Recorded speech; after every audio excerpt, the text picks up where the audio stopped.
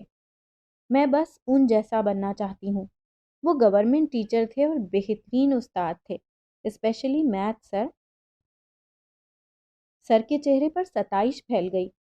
وہ بتانے لگے کہ استاد ہونا کتنی بڑی عنایت ہے. یہ پیغمبروں کا شعبہ ہے. شجرت کے چہرے پر تفاخر آمیز مسکراہٹ بڑھتی چلی گئی. اسے لگ رہا تھا سر اس کے فادر کی صفات بیان کر رہے ہیں. لیکن مجھے نہیں پتا تھا تم اتنی بڑی کنویں کی مینڈک ہو اور دور کی نگاہ اتنی کمزور ہے. سنان نے چھوٹتے ہی اسے لتاڑا تو وہ بری طرح چونک کر اسے دیکھنے لگی. تم بھی ان باقیوں کی طرح ٹیچنگ کو انسلٹنگ پروفیشن سمجھتے ہو؟ وہ ششدر سی رہ گئی. ہاں. سنان نے پینٹ کی جیب میں ہاتھ گھساتے ہوئے استہزائیہ انداز میں گردن پیچھے ڈھلکائی. منہ سے کچھ نہ بولا. شجرت کا منہ کھلا کا کھلا رہ گیا. اسے برا لگا. وہ اس کی توہین کر رہا تھا، اور اس کے خیال کی اور اس کے والد کی بھی. ہاں، اس کی فطری درستگی اود کر آئی. سر کے آگے بڑی حسین جملے بازی کر کے آئے ہو. خود انٹر سے آگے پڑھ کر نہ دیے. ہاں، یا پھر شاعری کو تعلیم کہتے ہوں گے. انٹر کا نام ہی خود ہی لے لیا ہے. ہمیں کیا پتا پاس ہوئے کہ فیل. باتوں کے بادشاہ ہو، جملوں کا خزانہ ہے. دونوں ہاتھوں سے صبح شام لٹاتے ہو. دنیا دریا دلی کی تعریف نہ کرے تو کیا کرے؟ وہ غصے سے سرخ ہو گئی تھی. ادھار رکھنے کی وہ فطرتاً قائل نہیں تھی. اسے لگا سنان نے اس کے ابا کی بے عزتی کی ہے. وہ اس کے اپنی ذات پر بہت سے احسان مانتی تھی، مگر ابو کے لیے؟ ہاں، وہ تھی احسان فراموش. اس کے بھبوکا چہرے اور سخت تلخ لہجے پر وہ برا نہیں مانا. مربیانہ انداز میں مسکرایا اور مسکراتا ہی چلا گیا. شجرت الدر کو اور زیادہ برا لگا. تم تو بھئی بہت غصے والی ہو. دن میں تارے دکھا سکتی ہو اور آئینہ دکھا سکتی ہو، اور میرے پاس جملوں کا خزانہ ہے تو تمہارے پاس جملوں کا اسلحہ خانہ. منٹوں میں اگلے کے فرخچے اڑا سکتی ہو، نیز تو نابود کر سکتی ہو.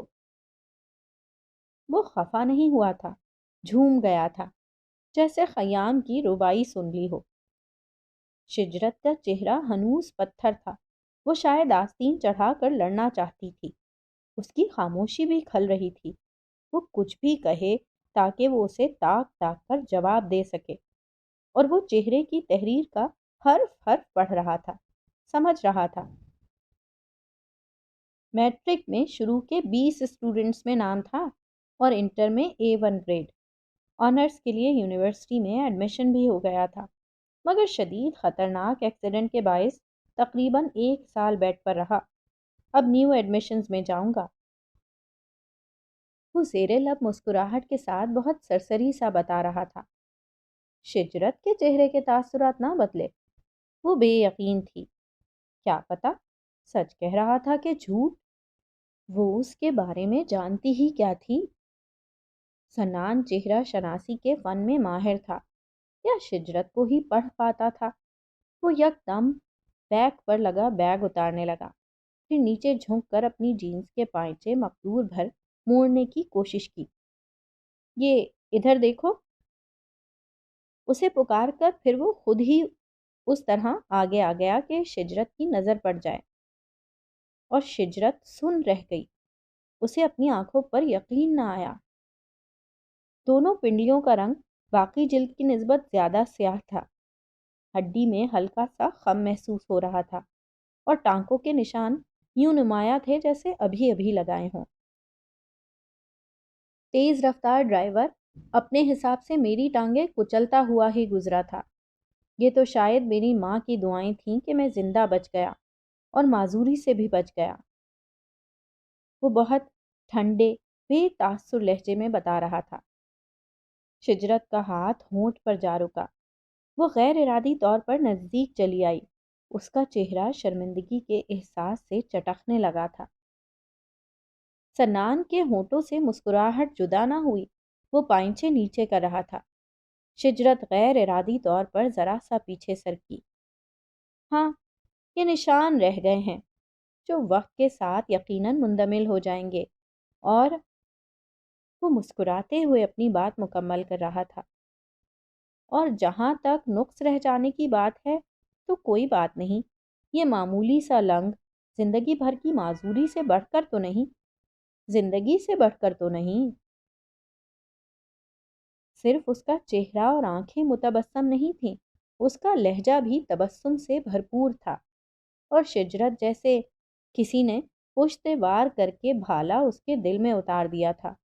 اسے بھل بھل کرتا خون دکھائی نہ دیتا تھا، وہ صرف بھالے کی خون آلود نوک دیکھتی تھی جو چہرے کے عین سامنے دل کے مقام سے نکل کر کھڑی تھی۔ لنگ؟ کون سا لنگ؟ کس کے؟ کب؟ کہاں؟ وہ ابلتے ڈیلوں کے ساتھ آگے ہو کر اس کی ٹانگوں کو دیکھ رہی تھی۔ اسے تو کوئی لنگ نظر نہ آ رہا تھا۔ کہاں؟ تم تو یوں ریئیکٹ کر رہی ہو جیسے تمہیں خبر نہیں۔ وہ ایک بار پھر بیگ پشت پر کسنے لگا۔ مجھے خبر نہیں تھی۔ اس کے جملے میں ٹوٹ پھوٹ تھی، آواز جیسے قبر کی اتھاہ گہرائی سے ابھری ہو۔ مذاق کر رہی ہو نا؟ وہ جو لاپرواہی سے باہر نکل رہا تھا آنکھیں چندھی کر کے اسے دیکھنے لگا۔ میں؟ نہیں، قسم سے۔ وہ اس کے قریب کھسک آئی۔ خوف اور حیرت میں اب شرمساری کا عنصر غالب آ گیا تھا اور آنکھ سے بہنے لگا تھا۔ یہی تو، تم خود میں اتنی مگن رہتی ہو، یا پھر کہاں رہتی ہو شجرت؟ سامنے پڑی چیز دکھائی نہیں دیتی۔ تم لاپرواہ ہو یہ تو میں نے مان لیا تھا، اندھی ہو یہ مجھے بھی نہیں پتا تھا۔ اب بھی سچ کہہ رہی ہو یا میرا مذاق اڑا رہی ہو؟ وہ اسے چھیڑ رہا تھا۔ میں؟ سچ؟ اس نے اپنے ہونٹ کچلے، وہ جملہ خود ہی ادھورا چھوڑ کر ڈیسک پر گرنے کے انداز میں بیٹھ گئی اور پھوٹ پھوٹ کر رو دی تھی۔ اتنے عرصے کے ساتھ چل کر بھی وہ چیز نہ دیکھ سکی جو اس کے فقط 3 قدم آگے بڑھانے پر اس نے اب دیکھ لی تھی۔ بہت معمولی سی، بے حد غیر معمولی سی لڑکھڑاہٹ، جیسے اسے کوئی تشبیہ نہ سوجھی۔ اس لڑکھڑاہٹ کا نام نہ تھا، مگر وہ تھی۔ یہی تو تمہارا فالٹ ہے شجرت الدر۔ اس نے اس کا نام صحیح تلفظ سے ادا کیا۔ تم اپنی سوچوں میں، اپنے آپ میں شاید اتنی محو رہتی ہو کہ ارد گرد دیکھتی ہی نہیں۔ جو سوچ چکی ہو، جو کہہ چکی ہو، اب کاربند ہی رہو گی، اور تم ہی ٹھیک ہو، اور تمہیں کسی مشورے کی ضرورت نہیں۔ جبکہ اس نے قصداً جملے روک دیے، حالانکہ وہ بہت سارے تھے۔ میں ہمیشہ اپنے فیصلے خود کرتی رہی ہوں، آج تک تو غلط نہ نکلے۔ اس نے جواب نہیں دیا تھا، یہ خود کلامی تھی۔ بی ایڈ میں کوئی برائی نہیں، قطعاً، نو، نیور۔ وہ دائیں بائیں سر ہلا رہا تھا۔ اسکول ٹیچر ہونے سے زیادہ اہم بنیاد کوئی نہیں۔ مگر شجرت الدر، ایم ایڈ کیوں نہیں؟ پی ایچ ڈی کے بعد ڈاکٹر کیوں نہیں؟ آب حیات کا ایک گھونٹ ہی کیوں؟ ذہانت و محنت کا ہنر خدا داد ہے، تم سیرابی حاصل کیوں نہیں کرتی؟ یہ سنان الیاس کا نیا روپ تھا۔ بیگ کو پشت پر لادے، بغلوں میں فیتوں کو سیٹ کرتا، شعر پڑھتا، ایک عام سا بے فکرہ نوجوان نظر آتا تھا۔ وہ منہ اٹھا کر اسے دیکھ رہی تھی، سن تو چکی ہی تھی۔ وہ اسے اشارہ کر رہا تھا۔ دیر ہو رہی ہے، بیگ اٹھائے اور چلے، اور ہاں، نکلنے سے پہلے ذرا اپنی آنکھیں پوچھ لے جو دھل رہی تھیں، جن میں سرخیاں تھیں، کالی سیاہ گہری آنکھیں۔ غم میں پڑ کے وہ اتنی گہری ہو گئی تھیں کہ کوئی ڈوبے تو ہاتھ پاؤں چلانے کی مہلت بھی نہ ملے۔ سنان الیاس کو اپنے دل کی دیوار کی کمزوری بخوبی محسوس ہوئی۔ اس بہاؤ کا مقابلہ کرنا اس کے بس سے باہر تھا۔ اس نے نگاہیں چرائیں۔ محبت ابر کی صورت دلوں کی سرزمیں پر گھر کے آتی اور برستی ہے۔ چمن کا ذرہ ذرہ جھومتا ہے، مسکراتا ہے۔ ازل سے بے نمو مٹی میں سبزہ سر اٹھاتا ہے۔ محبت ان کو آباد اور شاداب کرتی ہے جو دل ہیں قبر کی صورت۔ محبت ابر کی صورت۔ اسے 5 برس کی ہی عمر میں دھتکارا نہیں گیا تھا، اس سے پہلے بھی جب وہ چھوٹا سا تھا، پنگوڑے میں حلق پھاڑ پھاڑ کر روتا تھا اور سب اس کے نزدیک آنے سے کتراتے تھے۔ یہ بھی چاہتے تھے کہ وہ چپ رہے اور بالکل آواز نہ نکالے۔ آواز نہ تکلیف کی نہ آسودگی کی، بس پتہ ہی نہ چلے کہ وہ ہے۔ اور وہ اتنا ہی بڑا روندو تھا، خوشی میں بھی روتا، دکھ میں بھی روتا۔ اس کی ماں نے اسے اپنا دودھ نہیں دیا تھا کہ کہیں وہ عادی نہ ہو جائے۔ وہ ڈبے کا دودھ پیتا تھا، مگر وہ اتنا چھوٹا تھا کہ اسے فیڈر ہاتھ میں پکڑایا نہیں جا سکتا تھا۔ گود میں لے کر سینے سے لگا کر پچکارتے ہوئے بہلایا جاتا تھا۔ سب اس کے قریب آنا بھی چاہتے اور دور رہنا بھی۔ اور تو اور جنم دینے والی ماں بھی اسے حیرت سے دیکھتی تھی، اس کے پورے وجود کو، ناک، ہونٹ، سر، آنکھیں۔ یہ کہاں سے آ گیا تھا؟ ایسے کیسے؟ ایسا بھی ہوتا ہے؟ ہو سکتا ہے، مگر ہوا کیسے؟ وہ کبھی کسی گمسم کیفیت میں اس تک آ بھی جاتی تو چند لمحوں کے ٹھہراؤ کے بعد وہاں سے بھاگ آتی، جیسے بھوت دیکھ آئی ہو۔ چھپ جاتی یا کم از کم چھپ جانے کی خواہش کرتی، مگر چھپ جانے سے خطائیں کب چھپتی ہیں؟ اگر ایسا ہوتا تو اسے بھرے جہان میں ایک آدم نظر نہ آتا۔ کون دعوے دار ہو سکتا ہے کہ اس نے کبھی کسی مقام پر لغزش نہ کھائی؟ میں گلا گھونٹ کر مار دوں گا اس کو، اس کی آواز بند کروا دو، مجھے نہ نظر آئے اس کی صورت۔ اس حکم پر عمل درآمد مشکل تھا۔ صورت تو چھپائی جا سکتی تھی، چھپا لی جاتی، مگر آواز؟ ہم اسے رکھ لیتے ہیں نا؟ اتنی نفرت کا اظہار کرنے والی بیوی نے فرمائش کر دی۔ وہ چلایا، دماغ خراب ہے ہمارا کیا؟ نہیں، وہ ہمارے ہاں جب اپنی اولاد نہیں ہو سکتی، میرا مطلب ہے نہیں ہے، تو گھر میں کھلونا سا ہو جائے گا، ورنہ کون کسی کو اپنی اولاد دیتا ہے؟ یہ تو پھر اپنا اپنا خون ہے، اپنا نہیں گندا خون۔ وہ بھڑکا، میں ایسے ناجائز بچے کو اپنے گھر میں برداشت نہیں کر سکتا، کجا کہ اسے اپنا ہی لوں۔ اخ تھو! گندا تو نہ کہیں، اور ناجائز کیوں؟ وہ تو گندا ہی ہے، اور ناجائز تو بالکل ہے۔ میں کسی مثال کو نہیں مانوں گا، اور تم اپنے دماغ سے اس خناس کو نکال دو کہ صرف میں کیوں، سب سب یہی چاہتے ہیں، سب ہی کہہ رہے ہیں کہ ہمیں اللہ کی طرف سے موقع مل رہا ہے تو باہر سے کسی اور سے بچہ مانگیں گے تو کیا گارنٹی ہے کہ وہ… اس نے جملے قصدن روکے، جبکہ یہ تو نہ یہ نہ وہ۔ جلد از جلد اس ماں بچے کو کہو کہ اپنا بندوبست کر لیں، میں نہیں سن سکتا بے غیرتی کے تانے۔ مجھے تو سکون ہی تب ملے گا جب میں دنیا کو بتا دوں کہ میں نے کیسے ان دونوں کو گھر سے باہر نکال دیا ہے۔ دنیا تو باتیں کرتی ہے، جو مرضی آئے بکواس کرے، دنیا حقیقت سے بھی تو واقف ہے نا۔ اس کے پاس ویسے ہی قائل کرنے کو دلیلیں کم تھیں، اور پھر جب سننے والا جھڑک دے اور آگ بگولا ہو جائے تو وہ تو کچھ ماننے کو تیار ہی نہیں تھا۔ وہ چھپ چھپ کر اس کی غیر موجودگی میں اس سے لاڈ کرتی، چوم لیتی، اور جو وہ دیکھ لیتا تو نوچ کر اس سے الگ کر دیتا اور جا کر اسے اس کی ماں کی گود میں پٹخ دیتا، جو حیرت سے بس چہرہ دیکھتی، بچے کو ہاتھ نہ لگاتی۔ وہ اسے یوں تکتی تھی جیسے عجوبہ ہو۔ وہ اسے دھتکارتی نہیں تھی، مگر اپناتی بھی نہیں تھی۔